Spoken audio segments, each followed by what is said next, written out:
নিরামিষ আরও একটি রেসিপি নিয়ে চলে এলাম বাঙালিয়ানা জবার রান্নাঘরে।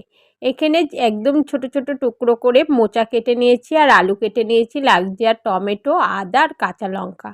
এখানে নিয়ে নিয়েছি ছোট বাটির 1 বাটি মুগ ডাল। মুগ ডালটাকে ভালো করে ধুয়ে নিয়েছি। একটা পাত্রে জল দিয়ে তাতে মুগ ডালটাকে দিয়ে গোটা 4 কাঁচা লঙ্কা, সামান্য নুন দিয়ে মুগ ডালটাকে সেদ্ধ হওয়ার জন্য বসিয়ে দেব। এদিকে কড়াই বসিয়ে গ্যাসে কড়াইতে দিয়ে দিলাম পরিমাণ মতো তেল। তেলটাকে ভালো করে গরম করে নিয়ে ফোড়নে দিয়ে দিলাম তেজপাতা, শুকনো লঙ্কার 5 ফোড়ন। ফোড়নটা হালকা ভাজা হলেই কেটে রাখা আলুগুলিকে দিয়ে একটু নাড়িয়ে চাড়িয়ে স্বাদ মতো নুন, সামান্য হলুদ গুঁড়ো দিয়ে আলুটাকে হালকা ভেজে নেব।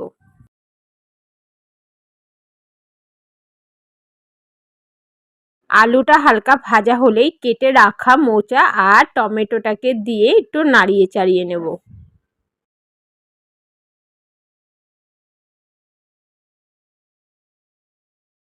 দিয়ে দেব গ্রেট করে রাখা আদা, ছোট চামচের 1 চামচ জিরের গুঁড়ো, 1 চামচ ধনের গুঁড়ো, স্বাদ মতন চিনি দিয়ে ভালোভাবে কষিয়ে নেব। প্রায় 2 থেকে 3 মিনিট মতো কষিয়ে নেব। তারই মাঝে একটু গুঁড়ো গরম মশলা দিয়ে দেব।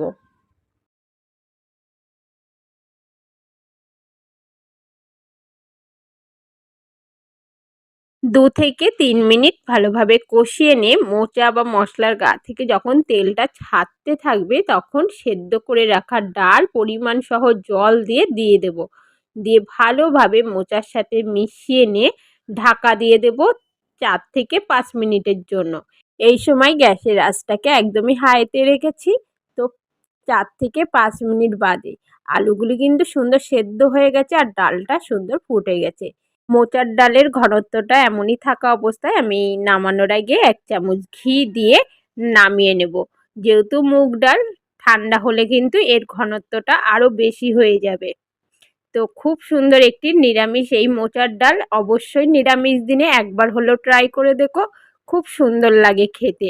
তো আজকের এই নিরামিষ মোচার ডালের রেসিপি যদি ভালো লেগে থাকে, অবশ্যই যেসব বন্ধুরা এখনও পর্যন্ত আমার চ্যানেলটিকে সাবস্ক্রাইব করনি, তারা এত সুন্দর সুন্দর রেসিপি পাওয়ার জন্য অবশ্যই আমার চ্যানেলটিকে সাবস্ক্রাইব করে পাশে থাকা বেল আইকনটি প্রেস করে দিও।